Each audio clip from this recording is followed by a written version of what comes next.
good morning, and good afternoon, everyone. Good afternoon to those from Australia. I'd like to welcome you to this International Symposium on current issues in marketing research that we've organized. We've got two eminent professors from the Deakin Business School in Australia, and two of our eminent professors, Professor Gurpreet and Professor Victor from JGBS, the Jindal Global Business School. And I hope we have this over the next 3 hours. We have an interesting discussion because we've got very interesting topics that we have to discuss. And so I'd like to request Professor Lakhnath first to start off the session with a few introductory words. Good morning. Good morning, all. Good afternoon to our Australian friends. Thank you very much for joining us, Professor Polonsky and Professor Rotman. It's wonderful to have you here. We're thrilled that we can host a symposium discussing the latest issues in marketing and consumer research amongst our team. We have a very strong team here, and we're looking forward to some really engaging insights coming forth. It's especially interesting and especially pleasing for me as an Aussie to be introducing this, or dare I say, introducing this session.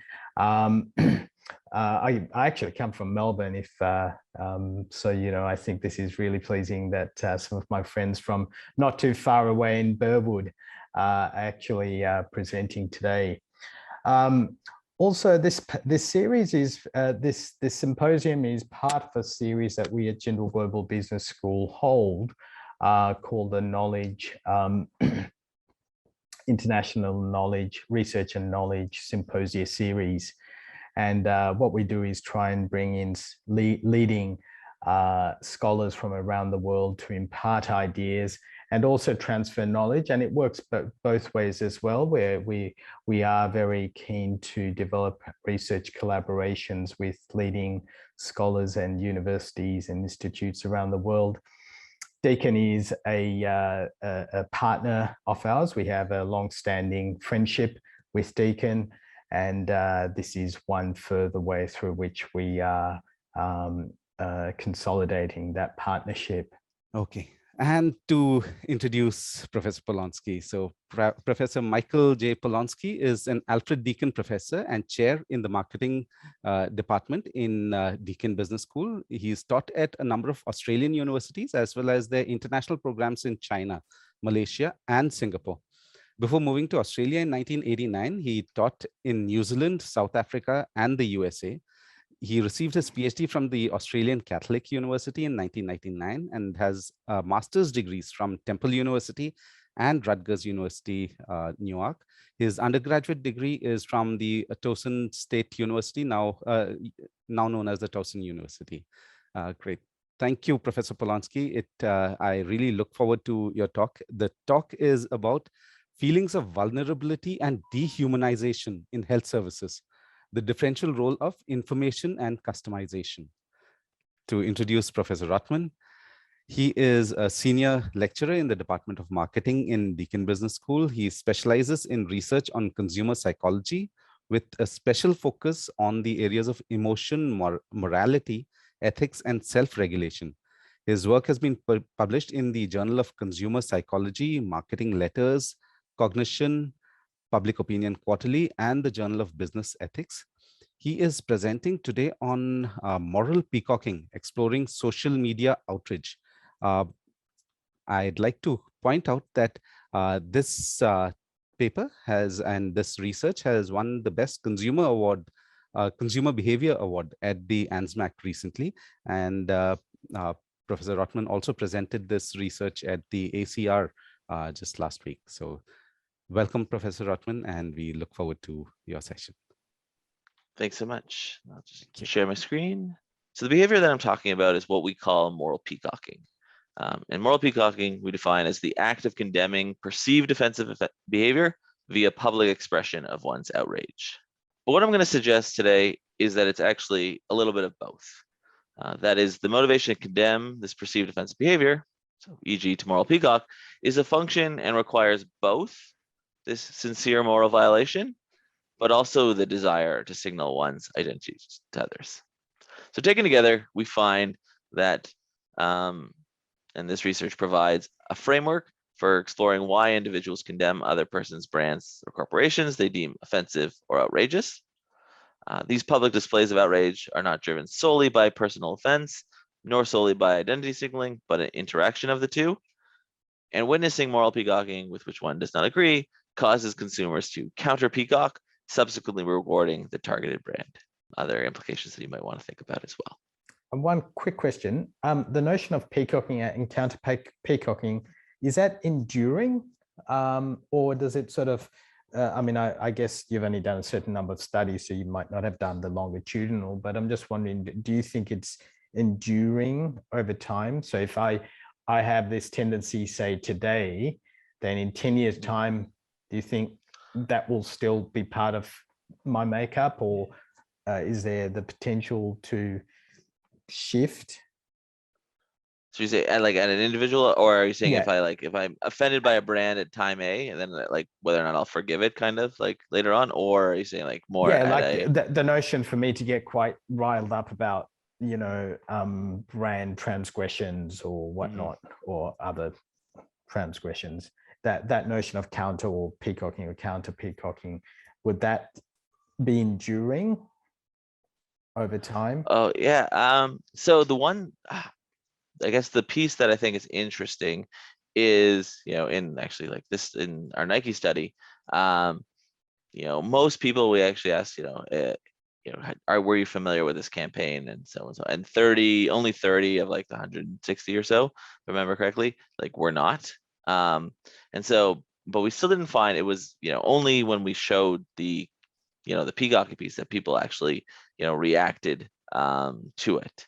And so to that point, I think, you know, that to me at least suggests that you need like kind of an immediate sort of impetus about like, okay, yeah, right, Nike, basically, oh yeah, this is a brand that like, you know, my out group hates, but people might forget that at least over time. Whereas, right, so to that point, I think that there might be a case like that, where it kind of switches and yeah, and that it needs to be, you know, reaffirmed. Like if, especially if brands start to change, if Chick-fil-A, for example, were to like start to change and be like, okay, yeah, you know what, we're pro LGBTQ, like whether or not, you know, who would forgive and who would forget is not something I have research on, and I think that's an interesting question as well. And my gut sort of tells me that it's a problem, because I think the people who are counter peacocking, they're going to feel disenfranchised, right? So they're not going to like that. But the people who were upset in the first place, they might not be as quick to forget, because they might feel like they're just sort of doing it and they're not actually, you know, holding those values. But that's it's an interesting question. It remains to be seen. Thank you. Thank you. Okay. Basically, this is some work that we're continuing with. We're just in the process of finalizing a different version of this, but this is the version that we had. And we're looking at in vitro fertilization, IVF. And I'll talk about why in a second, but vulnerability is a critical issue, and dehumanization in marketing. There's a whole range of research talking about, we talk about vulnerable communities or vulnerable groups, but it's a sense of powerlessness. Okay, we don't have control. Okay, and there are lots of situations where this control is lost. We're dependent on others, and the health context is very vulnerability is a huge issue, because again, no one knows, you know, any kind of medical procedure, you have no control. Okay, even the doctor potentially doesn't have any control. Okay, so this idea of vulnerability is a critical Professor issue. Polonsky? And information is something consumers can use. Okay, dehumanization, sorry to go back, is this idea that, and it's not just about how many people say technology makes people feel dehumanized. There's a lot of instances in workplaces where people are doing very repetitive work, and they just don't feel like they have any any say. They're just like, a process. They're part of a process. In the healthcare situation, people often feel dehumanized where they talk about not you as a person, but they talk about your disease. You've got whatever the disease is, you've got cancer, so you're cancer. Well, you're an individual who has cancer. You're not cancer. Okay. Or in the case of IVF, people are not, we'll talk about later, but people often get talked about as being like incubators or egg producers or baby machines or whatever it is. And so this idea about dehumanization is a critical issue, especially in healthcare and the vulnerability. Okay. Oh, it's typing out. Anyway, that's okay. So information is important because people use information to gain control. Okay, so we feel empowered. We know what choices we're making. We feel that we have some say. We're making informed decisions. Okay, so more information should diminish individuals' level of vulnerability and dehumanization. This is very sorry, on the screen I'm watching. I have two screens. One actually is actually typing it out. It's very cool. I've never seen this do this before. Anyway, it's just very cool. I said I don't like it, but I'm fascinated by technology too. Okay, so customers wanting to be treated by individuals, and there's actually a growing area of medicine called individual. Basically they're doing DNA tests to identify specifically what medicines will work best on you. So actually they're getting very customized and very specialized. But in many cases, consumers feel that they're part of a process, and especially in something where you go through many different components and it's repetitive. Okay, so it's just the same thing again and again and again. So it's not really as customized. Okay, so this idea about we want to be treated as individuals, but in some cases, medical processes require very structured activities. So we're looking at IVF. Okay, so we're looking at these ideas of feelings of vulnerability and dehumanization and how this can be mitigated through various types of information and customization. Okay, so as I said, there's lots of information, and information comes from service providers, or as Jeff was talking about before, the internet has tons of information. Okay, you can find out all sorts of things, from standing on your head to taking certain vitamins, to meditation, to certain procedures, to who knows what will impact on your chances of success. You also have a medical professional who can provide you with additional information. Okay. So this idea, as I said, that dehumanization is growing. It's more commonplace. We feel like we're just a number. I don't know what it's like if, well, here you can't go to the bank anymore. But if you go to the bank, you just sit there in a line. You're just a number in a queue. Ultimately, they'll get to you. Or if you call one line for help, it's just like, you're just another number. You're waiting. During the pandemic, I've called several places where I had to wait an hour and a half before someone answered my phone and said, "Oh, we can't help you," or "That department's closed."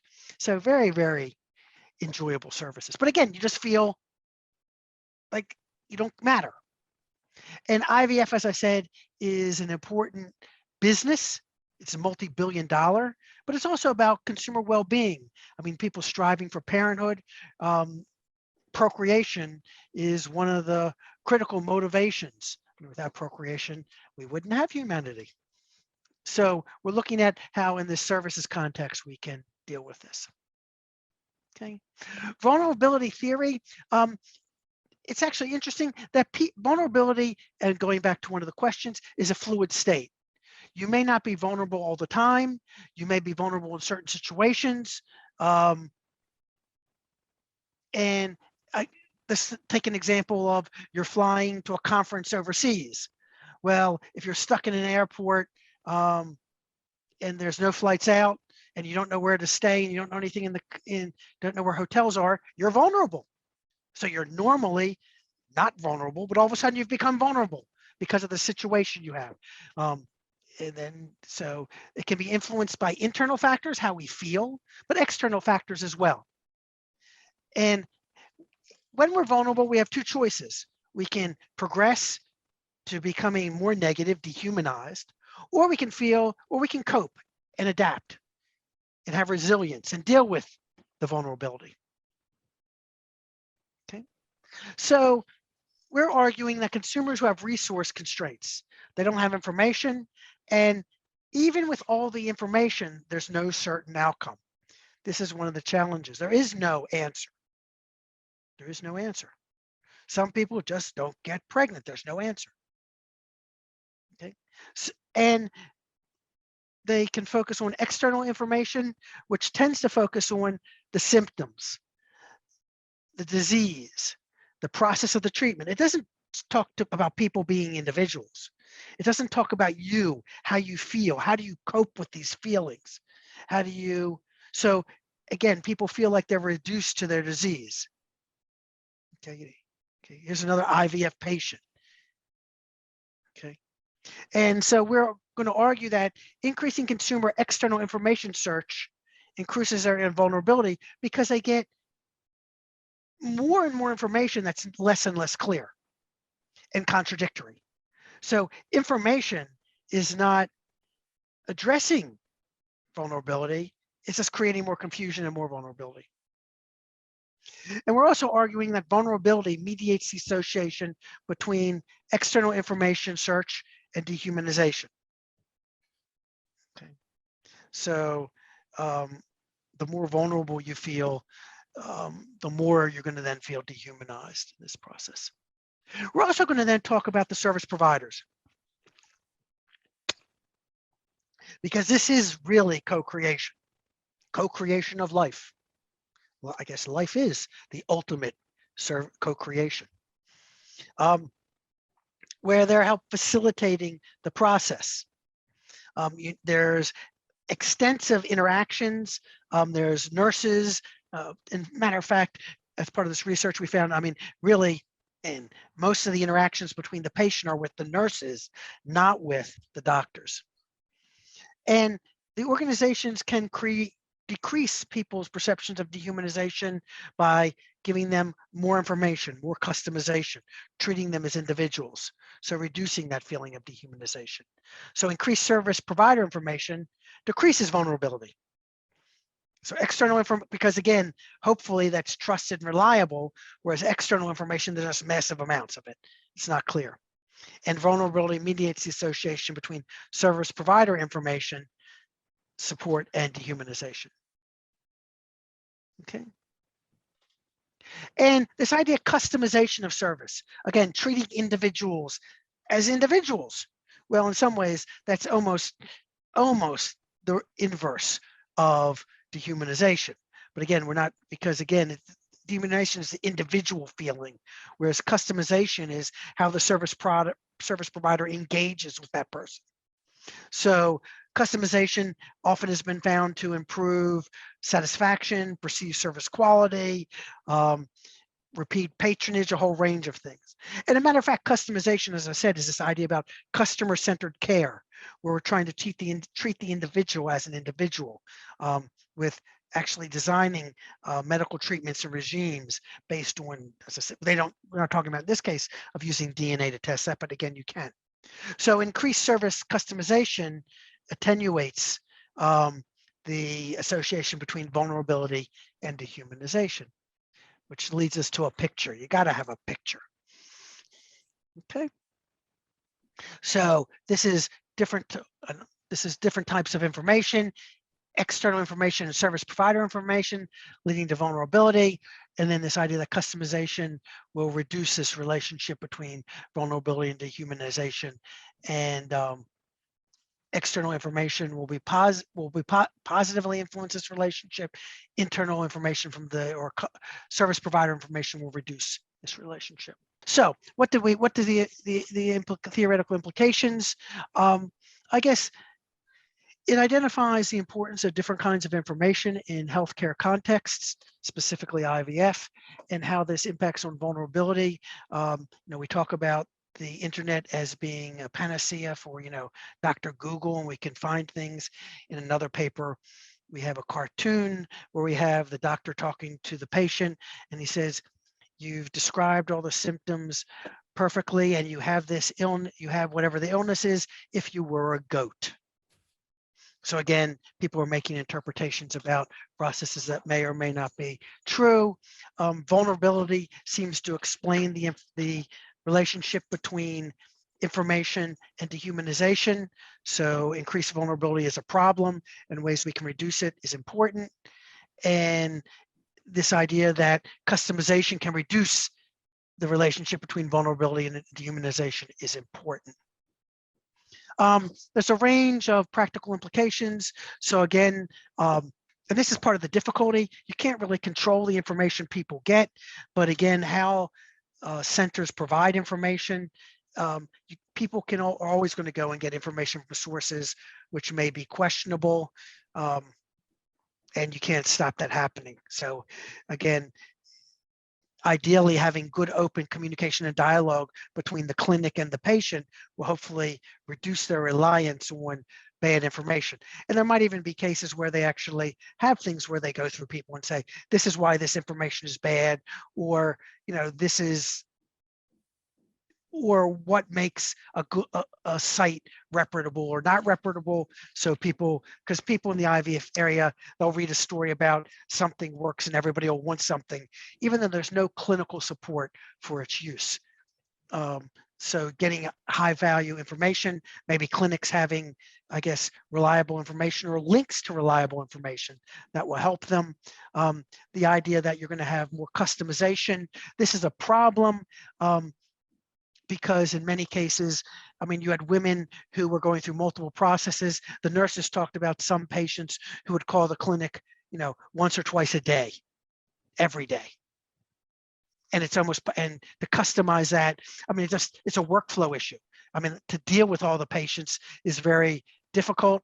I guess it's part of the problem when these become businesses rather than when they are healthcare providers focusing on patient-centered care.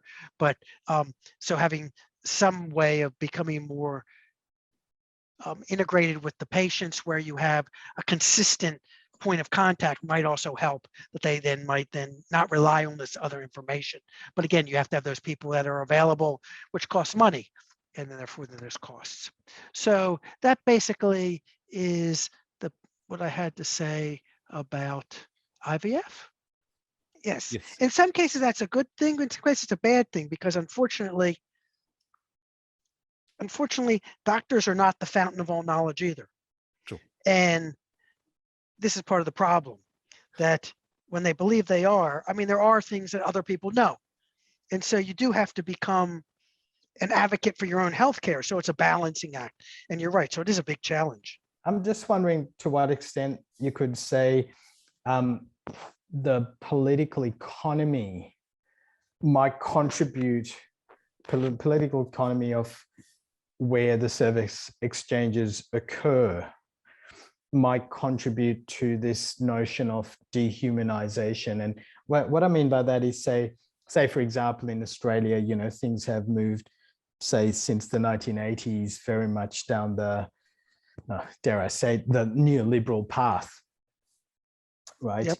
And everything's been, you know, as it says here, actually on the screen, right? You know, it says, you know, the tests and being a number and, you know, all of that. So I'm just wondering whether to what extent that contributes as well to this notion of the dehumanization. And then if that's the case, then what can be done, you know, like how do you counter at that level, or is, you know, I mean, can you counter at that level? Well, I think there is a huge issue. I mean, but I don't think it's as much a political economy perspective as how we, and it's the same with universities. Universities are not and should never be businesses. They're about learning.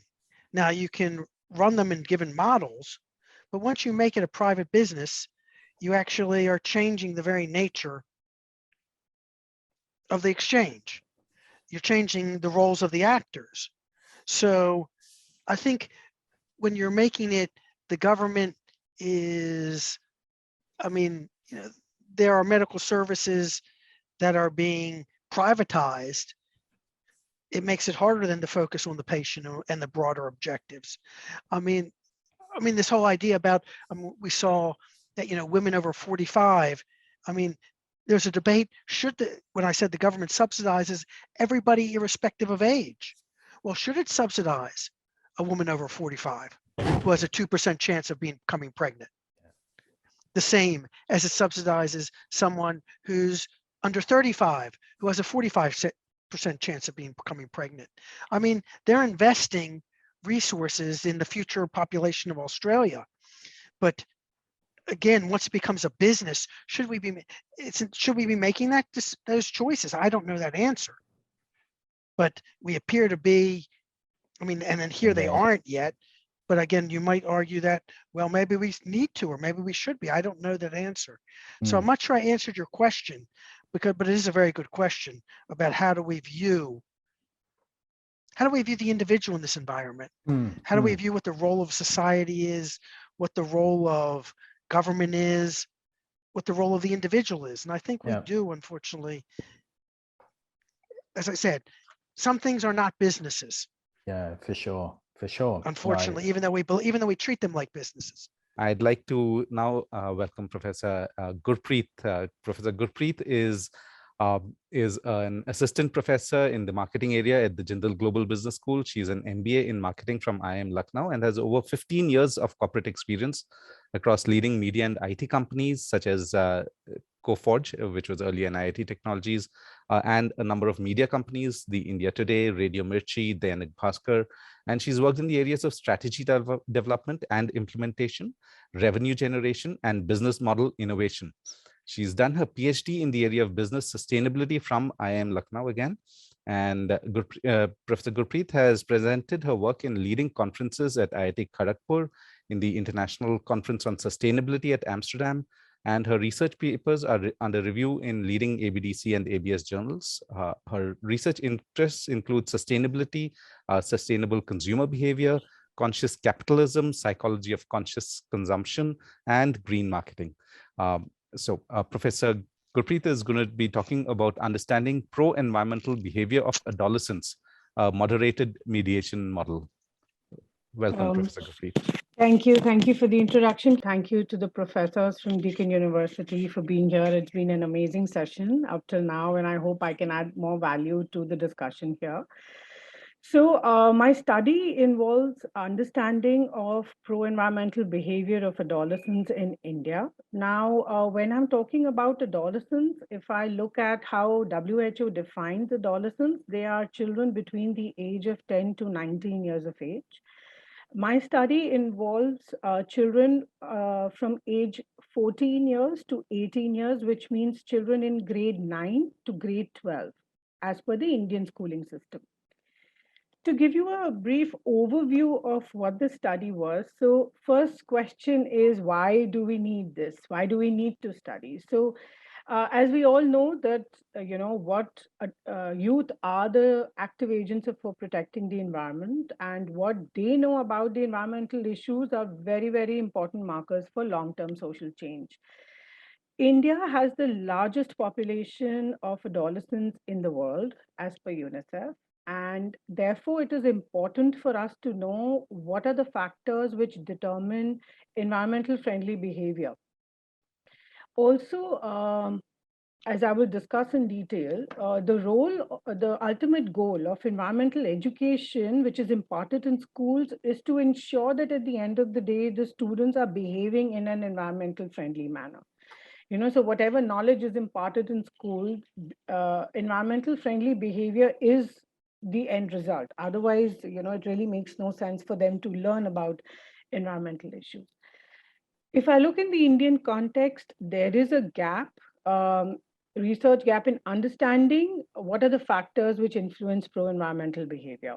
So the objective, as I said, was to understand the relationship between environmental knowledge, environmental attitude, and pro-environmental behavior in adolescents.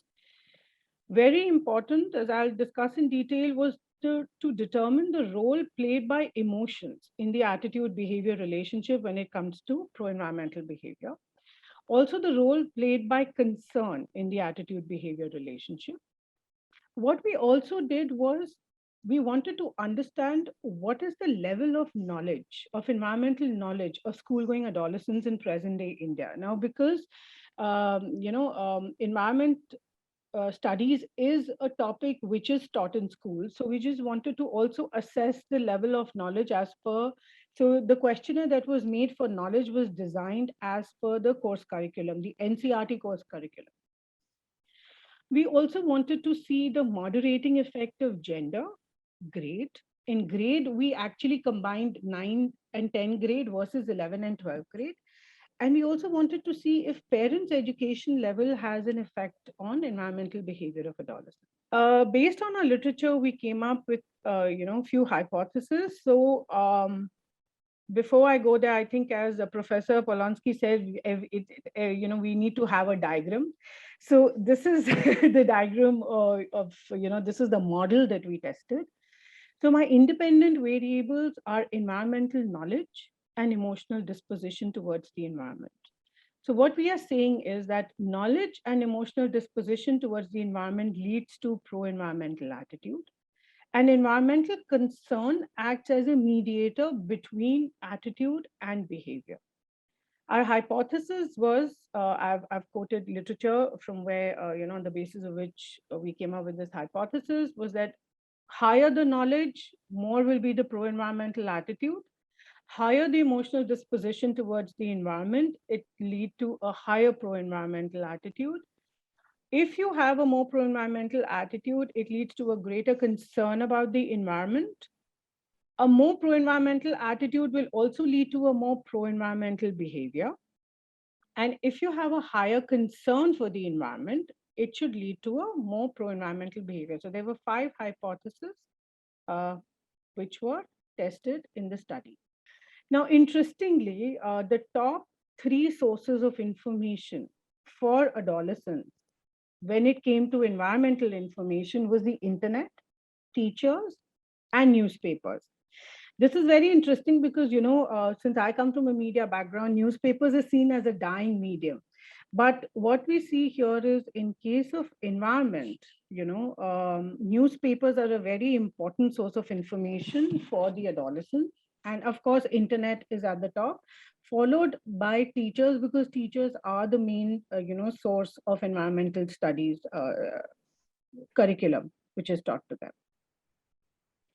Again, an analysis of variance. So what basically it showed that although newspaper, teacher, and internet were the top 3 sources, but the most significant sources were newspaper, internet, family, and friends.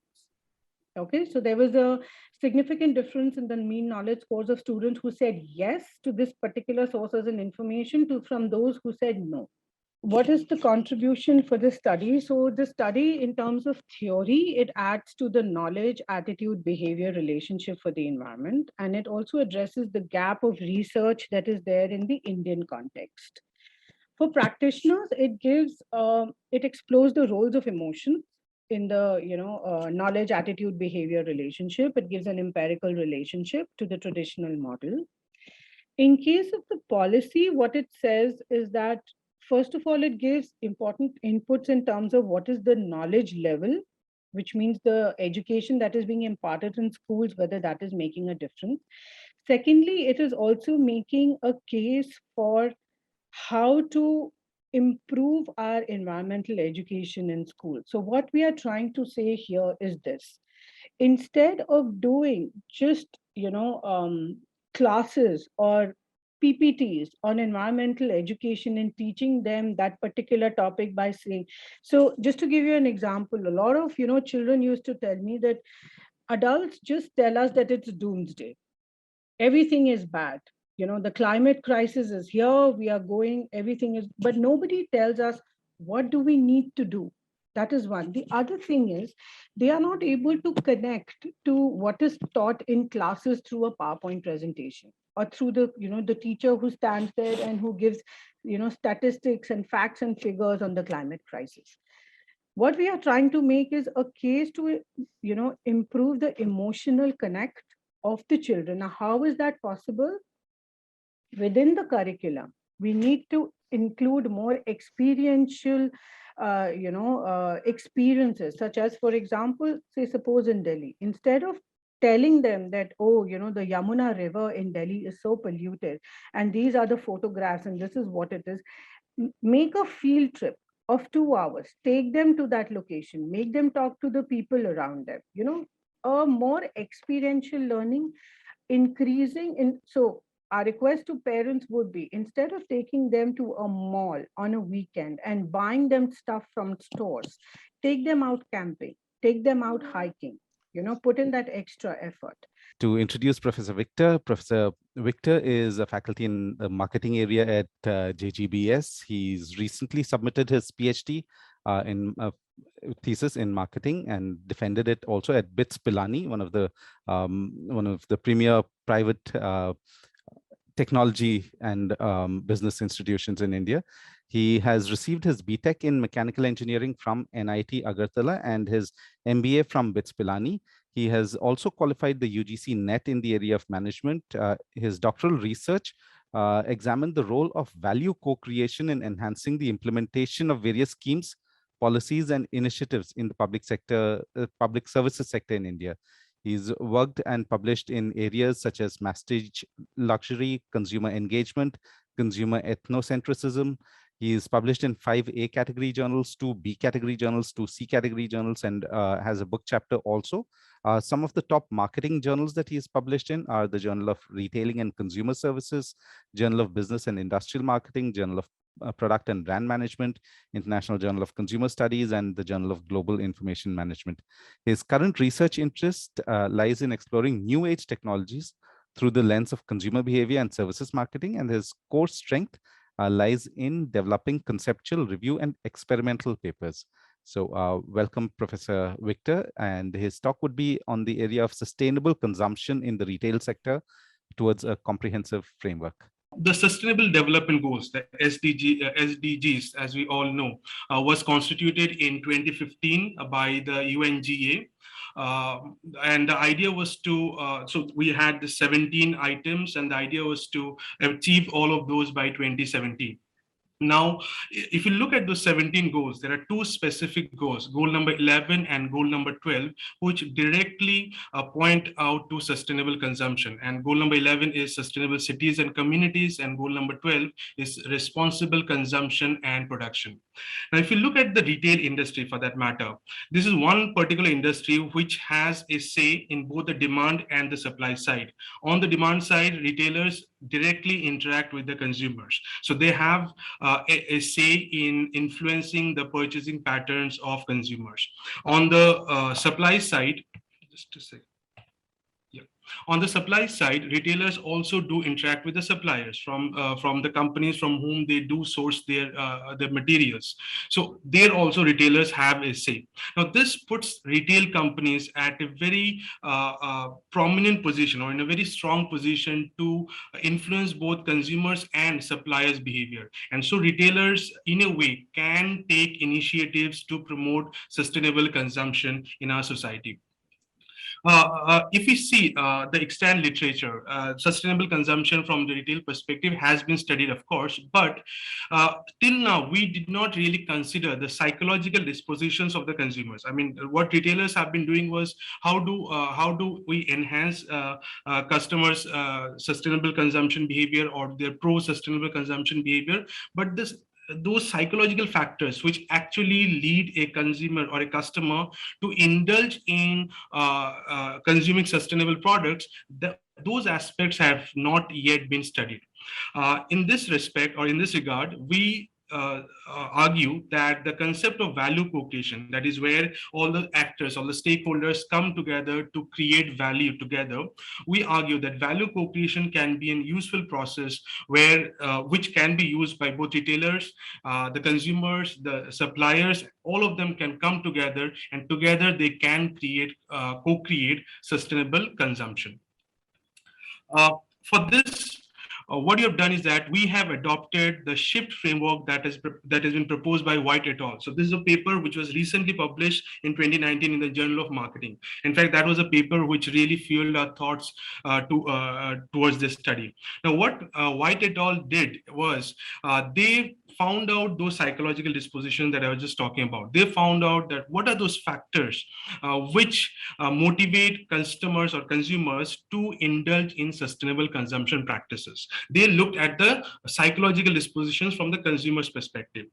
The next thing that we thought was like, fine, this is from the consumer's perspective and they are talking of the psychological factors. That's fine. But in that case, what should the retailers do? How can retailers address those psychological dispositions and how can they promote sustainable consumption?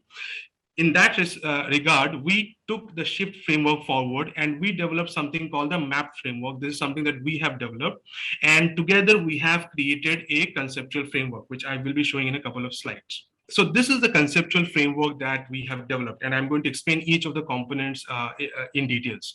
So on the left side that you see, there you have the consumer psychological processes. These are adopted straight from White et al. Social influence, habit formation, individual self, feelings and cognition, and tangibility.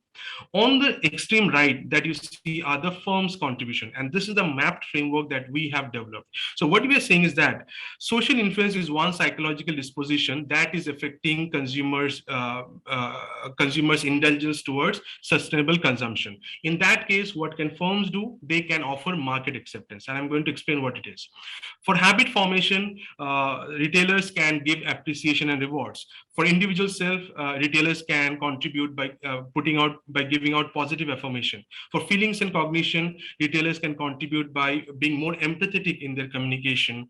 For tangibility, retailers can promote dematerialization. Now, this is the shift framework vis-a-vis the MAP framework, and in what you see are the essential BCC components. And in our paper, we argue that the MAP framework and the shift framework are fine. Those are mapping each other. But till we have these essential three BCC components, which are consumer participation behavior, consumer citizenship behavior, and consumer engagement behavior, this entire model would not work. And we also add the aspect of circular economy. So what you say is that if this entire model works in the purview of circular economy, the effect that we get would be much more prominent. Now we come to the mapping. So the SHIFT framework, if you see, these are all acronyms, right? So the S stands for social influence, and in MAP framework, the M stands for market acceptance. So how is social influence being mapped with market acceptance? So when we talk of social influence, so essentially we are all social beings, right? We live in a society. We want to be appreciated in the society. We want to have a sense of belongingness in the society. White et al., again in their paper, they suggest that social influence has three aspects to it. One is social norms, social identities, and social desirability. By social norms, they mean that these are the beliefs and behaviors that are considered to be approved and accepted in a given social context. So those behaviors and those beliefs that others in a society approve, we tend to accept as our own behavior. These are the social norms. Second are social identities. So for us, we are in an academic circle. This is part of our identities. For example, we are professors, so we tend to behave in a way that is considered as expected from someone who is in the academic or the teaching fraternity. Third is social desirability. This refers to the desire of the consumers to be valued by others, right? We just do not want to be accepted. We also love to be valued. We want others to appreciate us, right? So that's social desirability. Now, what we are arguing is that when social influence is a very important psychological factor for consumers to adopt sustainable consumption, what marketeers, or rather what retailers can do is to provide market acceptance. And how do they do that? They can do that by endorsing consumers' sustainable practices in different platforms through social media. It can be on social media. It can be by publicizing on different platforms where other consumers, where people from the society where those consumers belong to, they also can see. So in a way, what marketeers or retailers are going to enable is that consumers who indulge in sustainable consumption practices and behaviors, their behaviors and their practices are going to be known by people around them, and in a way those people would look at them favorably. They would value them for their behavior, for their sustainable consumption practices. Next, the shift 8 stands for habit formation, and in MAP, A stands for appreciation and rewards. So first is about habit formation. So as per the habit discontinuity hypothesis, and it says that it becomes very difficult for consumers to carry on with their usual consumption habits if the context is changed. So if we want to change any habit that we have, we need to change the context in which we are operating, right? The status quo right now we have is that most consumers do not really give a thought about sustainable behavior, about sustainable items, products, right? So what you're saying is that if habit formation, where that is, if retailers want to change the habit, this current prominent habit where consumers really do not bother about whether what they're buying is adhering to sustainable practices or behaviors or not, what retailers can do is that they can change the context. Now, what they can do is that they can give appreciation and they can give rewards. And by rewards, we just do not mean simple cashbacks. What we mean by is that whenever a consumer is buying a sustainable item, retailers can give them cash, be it in kind, but also tell the consumer that the reason you're getting this cash or this reward is because you're indulging in a sustainable consumption or a sustainable behavior, right? So consumers should know why they are being rewarded. And it goes just beyond price discounts. Consumers have to have it in their conscious mind that the reason that they are being rewarded by retailers is because of their habits, is because of their new practices that they are indulging in. The third is individual self. The I for in shift stands for individual self, and the P in MAP framework stands for positive affirmation.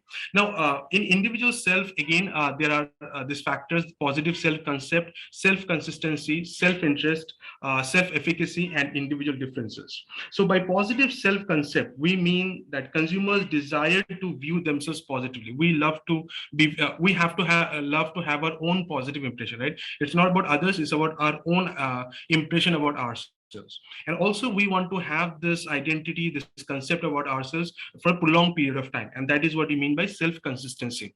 Third, self-interest. So anything that we do is obviously the first thing that we usually see is our own self-interest, whether it's in our own benefit or not. That's self-interest. Self-efficacy, essentially it means to the maintaining of one's self-concept. Self-efficacy means it determines an individual confidence in carrying out the behavior and achieving positive outcomes. So if we do not have the confidence that what we are doing is going to give us fruitful results, we'll not be carrying that behavior forward. So we need to ensure that, so what the paper by White et al. Is saying is that self-efficacy is a very important psychological factor, and consumers need to be given that confidence that if they carry out this behavior, they are going to be benefited in the long run, right? And then individual differences. We live in a society, apart from being valued, we also love to have some differentiation from our peers, right? In a positive way, of course. Now, these are the few aspects of individual self. Now, to address this, what retailers can do is that they can put out, positive affirmations. And by positive affirmations, we mean retailers can send out, say, text messages from time to time, congratulating customers, saying that you had indulged in sustainable consumption, well done to it, and these are new items that we have, would you like to check out, something like that. Retailers can also facilitate positive word of mouth in their society, in the consumers circles, so that people around also start talking about sustainable consumption behavior and practices. Next, we have feelings and cognition. The F of shift stands for feelings and cognition, and the E of MAP stands for empathy in communication.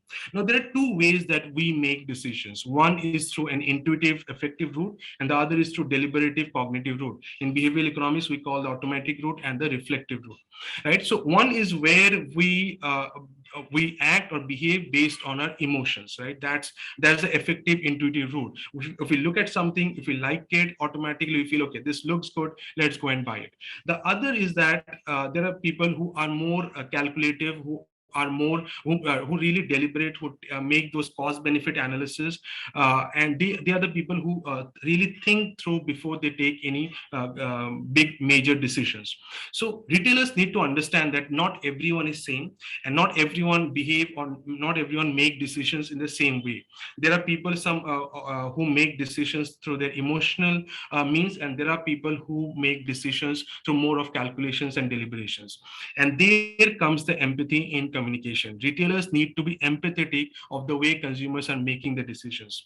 Today, because of the internet, because of social media, there's a lot of data around. Because today, retailers are in a position to really understand where each individual customer's purchasing behaviors, purchasing patterns. And it's not a difficult task for them to identify which customers over a certain duration of time tend to follow their feelings and emotion to make decisions, and which customers really calculate to make those decisions. And once they figure out those two aspects, accordingly, they can communicate in a more empathetic way. Finally, we come to the T of shift, that is tangibility, and D of mapped, this is dematerialization. So one of the things that goes against sustainable consumption is excessive consumerism. There is excessive buying of tangible items. Now, this in a way can be counterintuitive for marketers, for retailers. In a way, we are suggesting that what they should do is promote dematerialization. So what you are suggesting is that rather than encouraging customers to go to buy more tangible items, they should rather focus on they should rather motivate consumers to buy more of experiential value, right? So now this might sound counterintuitive in the short run. This might go against business acumen that we have, but what we are suggesting is a much more longer term thing. So what you're saying is that right now, consumers are buying, say, tangible items. Let's take the fashion industry, for example. We know this concept of fast fashion, right? Every season, there's new items coming up. People buy it, and even if they don't require, since there's a new fashion item, new fashion trend that's going on, they again go and buy, right? So what you're suggesting is that here retailers can do a very important role. Rather than focusing on this fast fashion, rather than promoting this cheap items and tangible items, what retailers can do is that they can focus on experiential value, and they can charge a premium of that. I mean, look at the all the luxurious items, luxury businesses around, or even the masstige product that we see around. Those products or those businesses charge a premium because of the experiences that they provide. So if retailers can gradually switch to more experiential value, digital products, and those kind of varied services, there is a case in point where gradually with time, retailers will be able to charge a premium, so their top line and bottom line will still be taken care of. And at the same time, consumption of tangible products will go down, which will add to the sustainable practices that we really require in the society. Next, we move to the essential VCC components. So in our framework, we suggested that mapping of the shift and the map framework is fine, but these three essential VCC components need to be present. One is customer participation behavior, second is customer citizenship behavior, and the third is customer engagement behavior. And by customer participation behavior, we mean the in-role behavior of consumers that is extremely required for a successful co-creation initiative, for a successful co-creation mechanism. And they include information seeking, information sharing, responsible behavior, and personal interaction. So in a way, we are saying that customers, when they participate in a value co-creation process, they need to be well informed. They need to seek information from the other actors. They need to share information with the other actors, and they have to behave responsibly, and there has to be a constant communication. A personal interaction has to happen, or else a value co-creation process would fall apart. Second is the customer participation behavior. Now, this behavior is not an imperative for a value co-creation process to be successful. But if customers engage in citizenship behavior, this will add to the process of value co-creation. For example, gaining feedback. Advocacy means spreading word of mouth. Helping, tolerance. Tolerance means whenever there's a service failure, are consumers tolerant with the company or not, with the retailers or not? Now, this behavior is if consumers do, the process of value co-creation will be enhanced. However, these are not essential, these are not really required for the process of value co-creation. We are arguing that consumers, in order to promote sustainable consumption in our framework, they also need to participate in citizenship behavior as well, in addition to participation behavior. And finally, we have customer engagement behavior. Again, customer engagement behavior is pretty similar to consumer citizenship behavior. The only difference is in citizenship behavior, whatever consumers do, they do for the interest of the firm, right? I mean, if you look at the factors, feedback, advocacy, helping, tolerance, these are all helping the firm. But in engagement behavior, whatever the consumers or the customers do, they are doing in their own interest, right? And we are suggesting that it's important that the interest of the consumers as well as the firms need to be taken care of. So participation behavior, citizenship behavior, and engagement behavior, all three are equally important in our framework. From a research and maybe from a research methodology perspective, what do each of you identify as the Foosbury flop for research methods? Something that that came in new and has more or less become like the gold standard. I think unfortunately, people want to use process from an empirical perspective, but I think what should be the gold standard, which is a different sort of question, is we should be using multi-method analysis. I think it's becoming increasingly important that we recognize our problems are complex, need to be examined from different perspectives. So that's one thing. I know in many journals that are saying the gold method standard is ensuring you have some field study to ensure that you can demonstrate this works in the real world. So it all depends on what we're talking about as the gold standard for what. For publishing, they want to see field studies. Great, thank you, Professor Polonsky. Professor Rotman, I don't know if Jeff has it. So my hand's still up. I don't know if Jeff has a different view. No, I would say something that I think the field needs to move, at least especially in consumer behavior, is something we do is we often, we'll manipulate something and then measure kind of something, right? So it's like, and then if we get that movement, we'll say, oh yeah, the X causes, people's desire for Y, whatever. But the thing is, in the real world, right, we have our, you can get Y or Z or A or B or C, right? You can pick up kind of different types of products. You can compensate for any sort of discrepancy in a variety of different ways. Sure, if you just give people like one option to compensate for that discrepancy, people will choose it. But in the real world, people have a lot of other options. I don't think we do a great job at really trying to understand what people normally do, rather than just showing what might happen under very controlled circumstances. So I think moving towards trying to get to a better understanding of that is something that I think is important. Thank you, Professor Rotman. Professor Gurpreet, what is your view? Just to add to Professor Rotman, I come from a corporate background. I have just entered the world of academics. So to be honest, one thing that I find the biggest challenge is that not everything.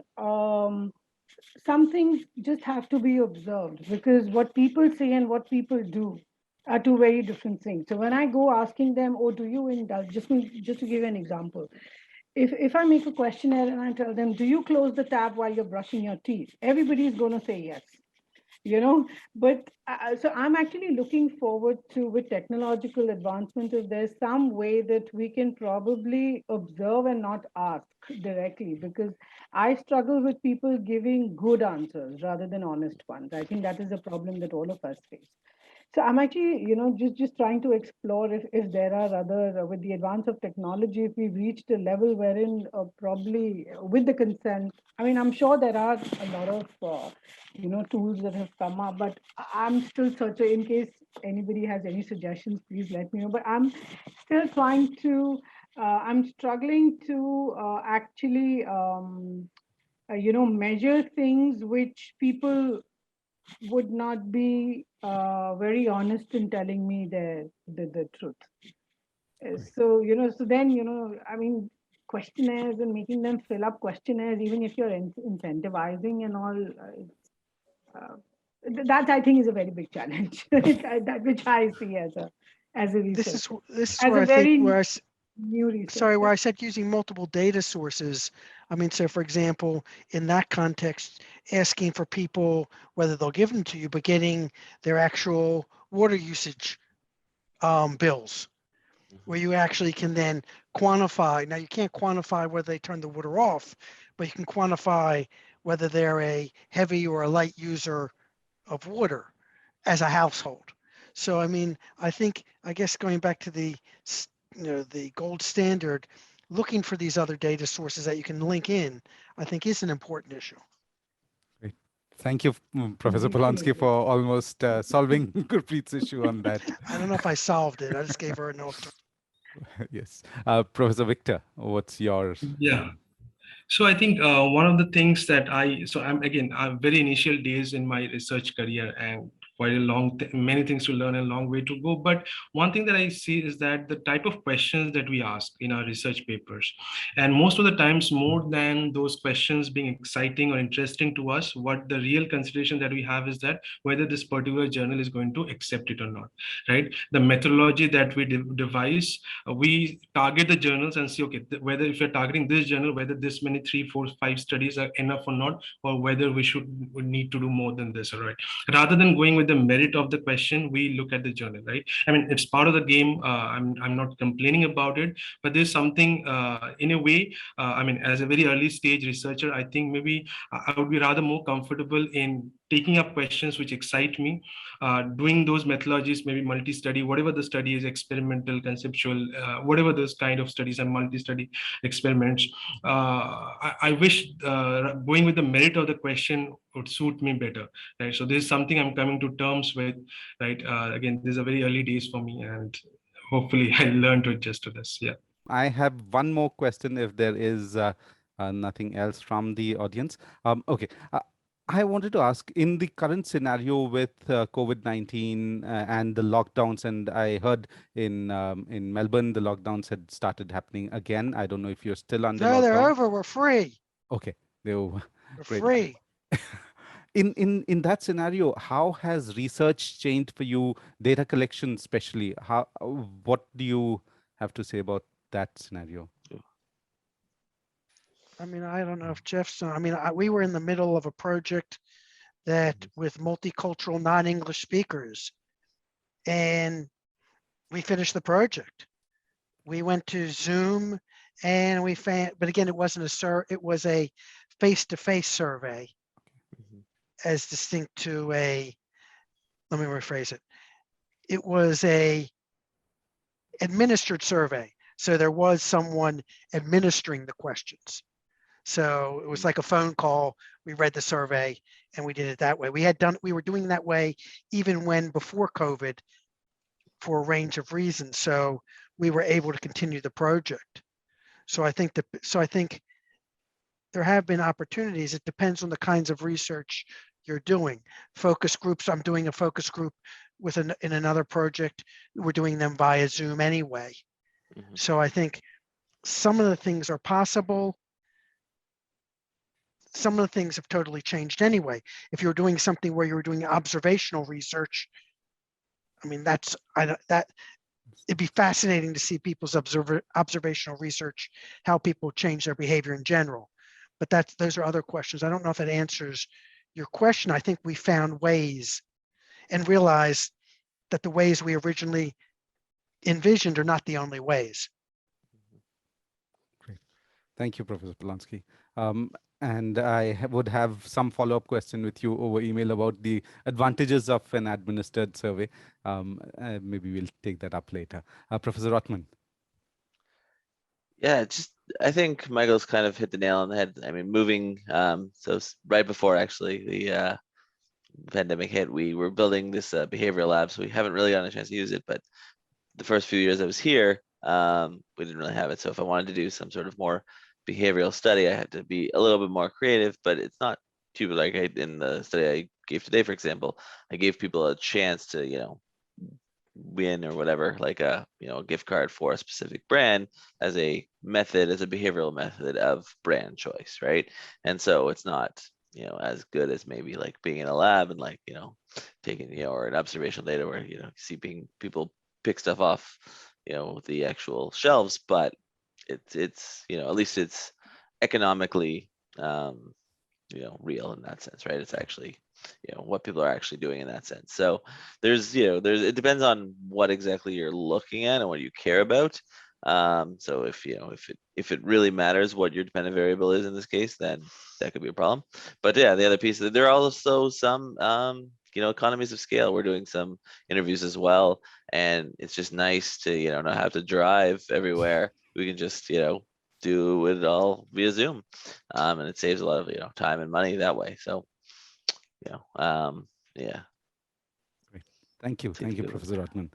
Professor Gurpreet, any views on this? Yes, so honestly, I have found that certain topics which people never spoke about earlier, they are more than willing to speak about those now. So stuff like around, I've seen post the pandemic, mental health is becoming a very, very, you know, open topic for people to talk about. So if you're researching around those subjects, I think it's been more easier in terms of getting people involved in a conversation. And I have generally found that, you know, people have kind of become a little more friendly and more open and, you know, probably because we are at home, we have more time and therefore approaching people. I found them much more approachable, and also discussion around certain topics which were very you know, something which was not really openly spoken about, like, you know, how you're grieving and how you are managing the loss of a loved one, and